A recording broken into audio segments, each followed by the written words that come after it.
Happy birthday to you. জীবনে প্রথম কোটি টাকা খরচ করে বার্থডে সেলিব্রেট করলাম গাইস। এখন তো একদল এসে বলবে কই কোটি টাকার তো সোয়াও দেখবার পারতাছি। তাহাদিগকে বলতেছি আপনাদের চোখে প্রবলেম। যেহেতু একটু পরে আমার বার্থডে, তাই আমি ঘরটাকে তো সুন্দর করে গুছিয়ে নিচ্ছিলাম।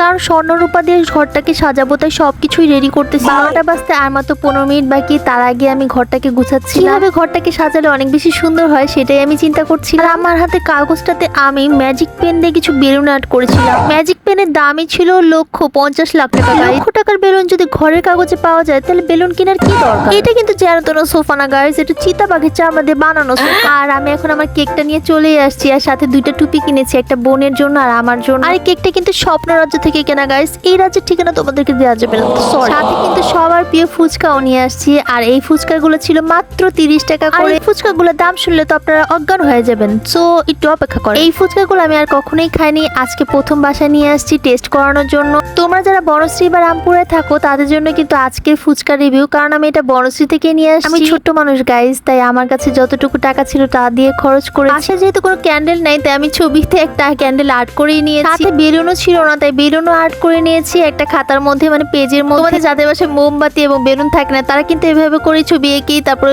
বার্থডেটা সেলিব্রেট করতে পারো। হ্যাঁ, এটা আমার মম আর Happy birthday.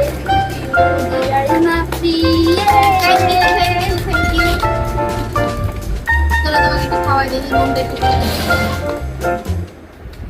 মাঝে মাঝে বলি এই ছোট বোনগুলো না থাকলে আমার বার্থডেটা কিভাবে সেলিব্রেট করব। যাই হোক, বোনগুলো আছে বলে বার্থডেটা সুন্দর করে সেলিব্রেট করতে পারি, খুব মজা হয় বাসায়। এগুলো আমাদের বেলুন, গরিবস বেলুন।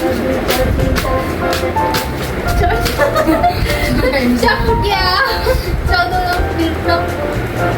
আপাতত আমাদের বেলুন ফুটানো শেষ, এখন আমাদের খাওয়া দাওয়া করা বাকি। ক্যামেরা অনেকে আসতে চায় না, এর জন্য সবাইকে দেখানো হয়নি। আম্মু আর বোন আছে, ওদেরকে একটু ব্যাক সাইডে ক্যামেরা দেখতেই খাওয়ানো হয়েছে। ফুচকা আর কেকের চেয়ে সবচেয়ে ভালো খাবার কি খাবার থাকতে পারে আমার জানা নেই, তাই আমি ফুচকা আর ছোট্ট একটা কেকই নিয়ে এসেছি বার্থডে সেলিব্রেট করার জন্য। আর এই যে টুপিগুলো আমার কাছে এত ভালো লাগে, মনে হয় যেন আসলে আমি বার্থডে বেবি হয়ে গেছি। কিছুক্ষণ ঢুংঢাং করে তারপর চলে গেলাম আম্মুর কাছে, আম্মুকে একটু কেক খাইয়ে দিতে। তারপর আমার আরেকটা ঢুঙ্গি বোন আছে, তার একটু কেক খাইয়ে দিতেছিলাম। ও তো একদমই ক্যামেরা আসছে। আর এখানে আর 2টা পিস করে কাটা আছে। যত ছোট জিনিসই হোক না কেন, আমরা সবাই বাসায় সবকিছু ভাগাভাগি করে খাই। যদি একটা মিষ্টিও হয় সেটাকে 4 ভাগ করি। 30 টাকা দামে ফুচকা হলেও ফুচকাটা কিন্তু অসম্ভব মজাদার ছিল। তোমরা যারা ফুচকা লাভার আছো, এখান থেকে কিন্তু ফুচকাটা কিনে খেতে পারো। সেটা হচ্ছে বনশ্রীতেই, এ ব্লক 2 নম্বর রোডের মাথায় বিক্রমপুর লাইভ বেকারির ঠিক পাশেই এই ফুচকার দোকানটা। ছোট্ট একটা টং দোকানে নিয়ে বসে 30 টাকাতে 15টা ফুচকা দেয়, সেটাই বা কম কি। আমার কাছে ওনার প্রসেসিংটা ভালো লেগেছে। উনি কোনো কিছু হাত দিয়ে ধরা না, একদম পলিথিন দিয়ে ধরেই দিচ্ছিল। এবং এফ ব্লকের মাঝামাঝি 2 নম্বর রোডের মাথায় তোমরা এটা পেয়ে যাবা। আই এম শিওর তোমরা যদি জানো না এই ফুচকাটা এত মজা, তারপর থেকে তোমরা এখানে খেতেই থাকবে। মোস্ট অফ দ্য টাইম এই ফুচকার দোকানটা অনেক বেশি ভিড় থাকে। বলতে অনেক কথা বলে ফেলছি গাইস, তোমরা আমার জন্য দোয়া করো যেন আমার জীবনে সব স্বপ্ন আশা পূরণ হয়, আর একদিন যেন সবাইকে আমি দাওয়াত করে খাওয়াতে পারি। ভালো থেকো, সুস্থ থেকো, আমার জন্য অনেক অনেক দোয়া করো। Thanks for watching, tata.